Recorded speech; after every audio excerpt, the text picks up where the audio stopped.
The idea of oneness, or interconnectivity in Buddhism, is the idea that everything in the universe is intimately interconnected. The idea that we are separate entities, separate from both each other and the world around us, is considered to be an illusion. The true nature of both ourselves and our reality is that of complete unification, or all a tree. When the thinking mind is still, then you see reality as it is, all aspects together. The tree and the sky and the earth, the rain and the stars are not separate. Life and death, self and other, are not separate. Just as the mountain and the valley are inseparable. In the Native American and other indigenous traditions, it is said that everything has spirit, which is simply another way of saying everything is connected to the one vibratory source. There is one consciousness, one field, one force that moves through all. This field is not happening around you. It is happening through you, and happening as you. You are the you in universe. You are the eyes through which creation sees itself. When you wake from a dream, you realize that everything in the dream was you. You were creating it. So-called real life is no different. Is that once matter is physically joined, even when it becomes separate, the energy is still there that's connecting it. And this is why it's important to me, because if we go back far enough in time, all the particles of matter of this entire universe that are expanding were all meshed together in a single particle about the size of a green pea. Is what scientists tell us today. It's what the computer models suggest. That if you could go into the universe today and take all the particles of matter and take out all the space in between and bring it together and compress it into a size of a single green pea, it means that you and me and every one of our listeners, we were all once part of that same particle that creates this whole universe today. And even though those particles are now separate and expanding, and the studies show that they are, energetically we're all still linked.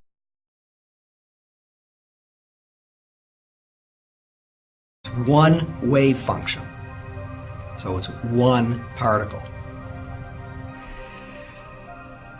I'm not sure that people's jaw would drop about it, because I don't think people really believe it. And I don't mean that people say, oh, you're lying, or oh, the scientists are confused. I think it is so mysterious that you can't even understand how amazing it is. One particle in 3,000 different locations. Now, if you were to weigh one of them, would it weigh 1/3000th? Well, you can't weigh one of them. Why? Because it's one particle.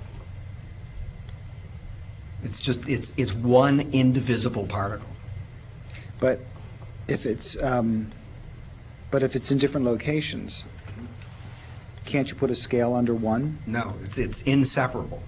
It's not this is the tricky conceptual part, that it's not 3,000 separate parts. Even though it looks that way. Right. You can look at it, and I mean, you can't actually see the one with 3,000, but you can look at the simpler ones, the ones that are 2 or 3 or 4, and you can see, as I say, if you go onto the web, you'll see photographs of these. You'll see these little dots floating in space, and these are the different parts of one object. They're not separable. It's not 4 different objects or 6 different objects. It's one wave function. It's one object. That's a real brain fart, isn't it? Because when you think about it, you just, well, wait a minute, no, they're like here, here, here, so it's obviously 1, 2, 3. No, you can't, and you can't pull one away from the others. If you try to pull one away from the others, the entire thing will just disappear. 迪恩莱丁原子科学研究所高级科学家。It seems like these two places are absolutely in space, they're separate, and never the twain shall meet. But in fact, it's not true. At some deeper level that we can't see with our eyes very clearly, two places in space are the same. They are co-located, coexisting. 约翰·哈格林毕业于哈佛，曾在欧洲核子研究中心工作。现在是圣贤大学物理学教授、科学技术公共政策学院院长。The deepest level of truth uncovered by science and by philosophy is the fundamental truth of unity. At that deepest subnuclear level of our reality, you and I are literally one.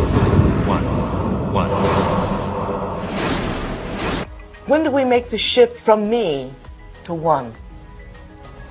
When are we the subconscious mind? When are we the knowledge of the one, transpersonal self? I can influence my environment, the people. I can influence space itself.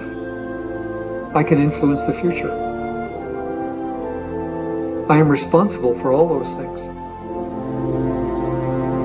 I and the surround are not separate. They're part of one. I'm connected to it all. I'm not alone. We have got it backwards most of the time. We constantly let ideas about the outer world shape our neural networks. But our inner equanimity need not be contingent on external happenings. Circumstances don't matter. Only my state of consciousness matters. Meditation in Sanskrit means to be free of measurement, free of all comparison, to be free of all becoming. You are not trying to become something else. You are okay with what is. The way to rise above the suffering of the physical realm is to totally embrace it, to say yes to it, so it becomes something within you, rather than you being something within it.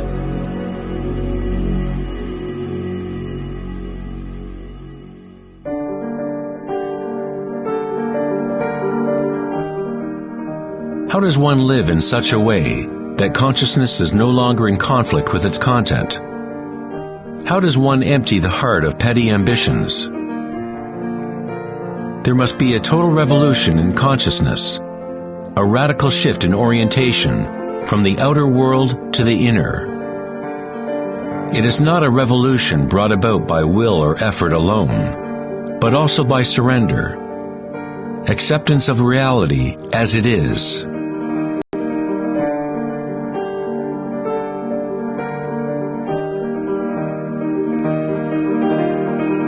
Answers. So when we go into the other traditions to see how they describe our relationship to the universe, in some ways they're much more complete. So Western science now, modern science, is only arriving in the last years of the 20th century and early 21st century. They have just arrived at the understanding that the field is out there, and they're saying, what do we do with this field? On the one hand, and on the other hand, this is the place where the ancient traditions have always begun. Science has spent 400 years debating and trying to prove whether or not everything is connected, while these ancient traditions began with the understanding that of course everything is connected. They didn't spend 400 years proving the connection. Their 400 years was used exploring how we may use that connection to become better people and create a better world. And for me, as a scientist, this is the value of looking into our most ancient and cherished traditions, honoring our past. Don't throw it out the window, honor it, and marry that wisdom with the best science of today. And together they create a greater wisdom than either would give us individually. And I think that we need that wisdom now at this time in history to solve the problems that we see in our lives. Science tells us how things work. The ancient traditions tell us how to apply that understanding in our lives.